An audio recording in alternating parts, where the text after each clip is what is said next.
আমরা ভারতকে আমরা বলছি আপনারা সতর্ক হন। ভারতের প্রত্যেকটি আচরণ, বর্তমানের আচরণ আমাদের ভবিষ্যতের ভারত বাংলাদেশের আচরণ নির্ধারণ করবে। আপনারা চিকেন নেকের কথা ভুলে যাবেন না। আপনারা আমাদেরকে যেভাবে ট্রিটমেন্ট দিবেন ঠিক একইভাবে আপনারাও ট্রিটমেন্টের পাওয়ার জন্য প্রস্তুত হন।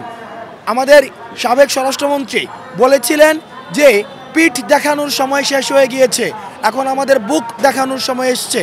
সুতরাং আমাদের এই অসম যে সম্পর্কটি ছিল সে অসম সম্পর্ক বিগত সরকার শুধুমাত্র ক্ষমতায় টিকে থাকার জন্য করেছে।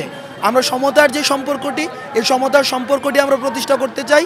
সুতরাং ভারতের বর্তমান আমাদের সাথে যে আচরণ করবে সেই আচরণ নির্ধারণ করবে ভারতের সাথে ভবিষ্যতে আমাদের কেমন আচরণ হবে।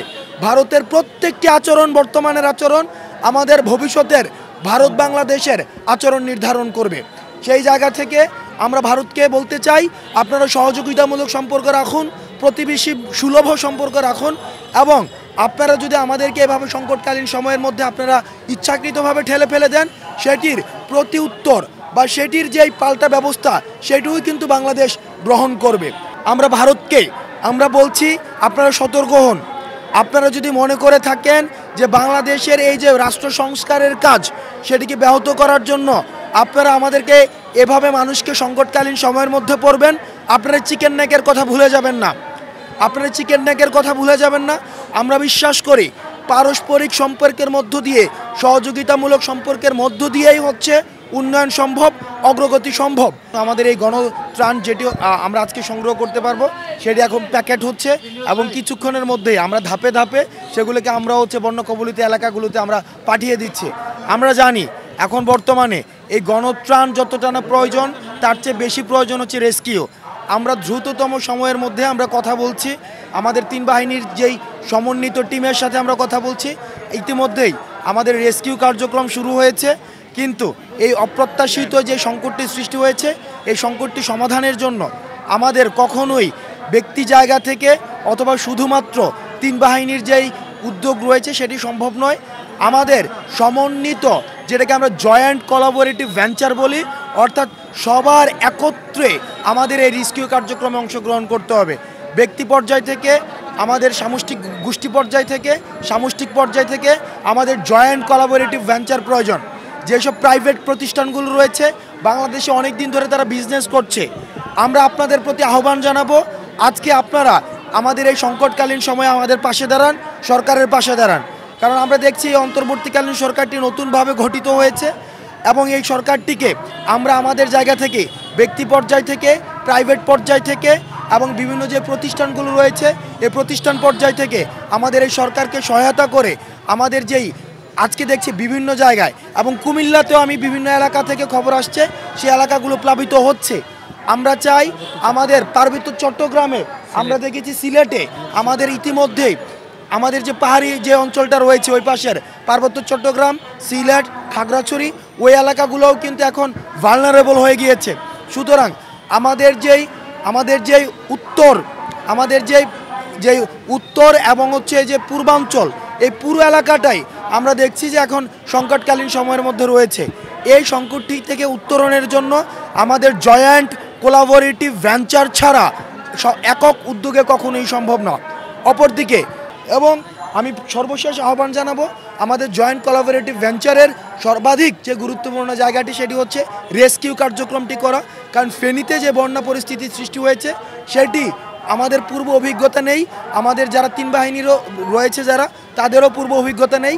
সেই জায়গা থেকে আমাদের সবারই প্রয়োজন বর্তমানে রেস্কিউ কার্যক্রম করা। ফেনী জেলা প্রশাসক, নোয়াখালী জেলা প্রশাসক কাছে আমাদের আহ্বান থাকবে আপনারা যেই জায়গাগুলোকে আপনারা আশ্রয়স্থল হিসেবে ঘোষণা করেছেন সেটিকে আপনারা মাইকে ঘোষণা করে দিন, যাতে করে যারা শহরমুখী হয়েছে শহরমুখী হয়ে গিয়েই যেন তারা ওই আশ্রয়স্থলগুলোতে উঠতে পারে। সরকারি পর্যায়ে আমরা কথা বলেছি, আমরা প্রাইভেট পর্যায়েও কথা বলেছি।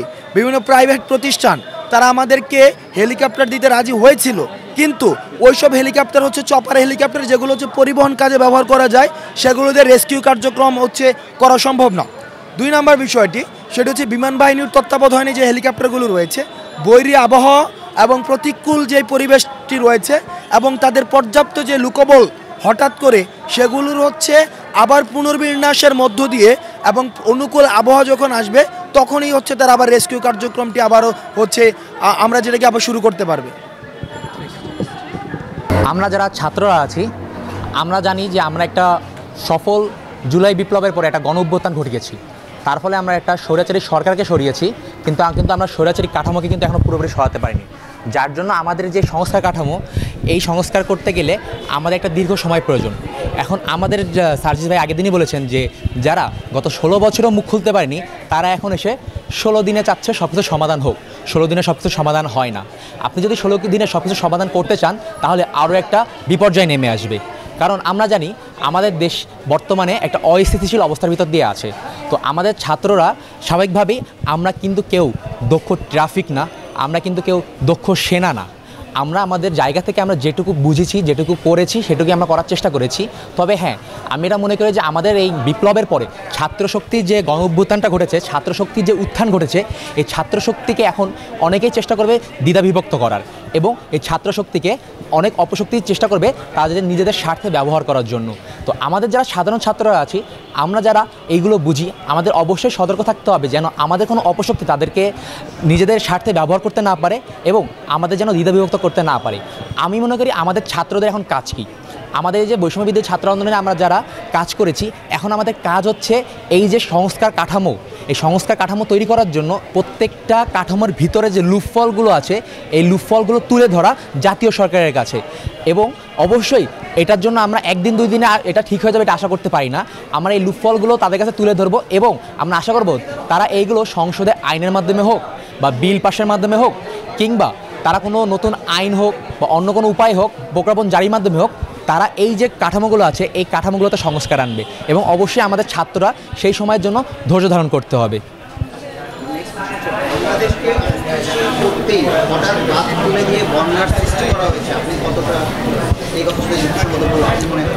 আমরা যেটা শুনেছি দিল্লি থেকে একটা কথা বলেছে তারা আজকে যে তারা বাঁধ খুলে দেয়নি, বাঁধ ভেঙে গিয়েছে।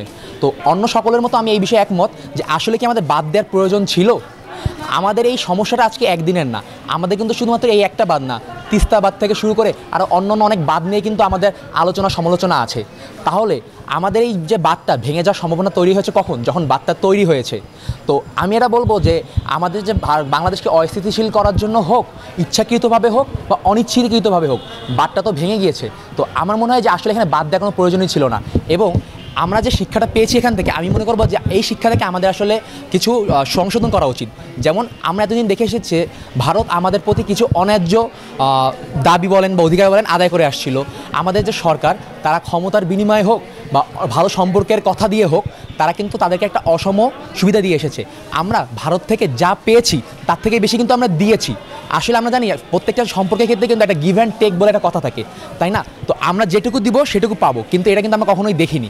তো আশা করব আমাদের যে এই বন্যা আমাদের একটা শিক্ষা দিবে। এই বন্যাতে আমাদের কি শিক্ষা দিবে? যে কখনোই কারোর সাথে কূটনৈতিক সম্পর্ক বজায় রাখার স্বার্থে আমরা নিজেদেরকে দুর্বল ভেবে এমন কোনো সুবিধা দিয়ে আসবো না যে সুবিধা পরবর্তীতে আমাদের জন্যই অসুবিধার কারণ হয়।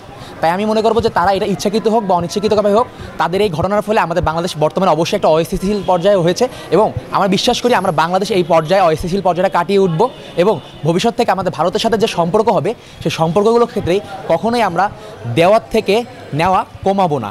যদি তাদেরকে আমরা 5% দেই আমরা 5% দেবো, তাদেরকে 10% দিলে আমরা 10% দেবো। অন্যথায় তাদের সাথে আমাদের আর নতুন করে কোনো অসম চুক্তি আর হবে না।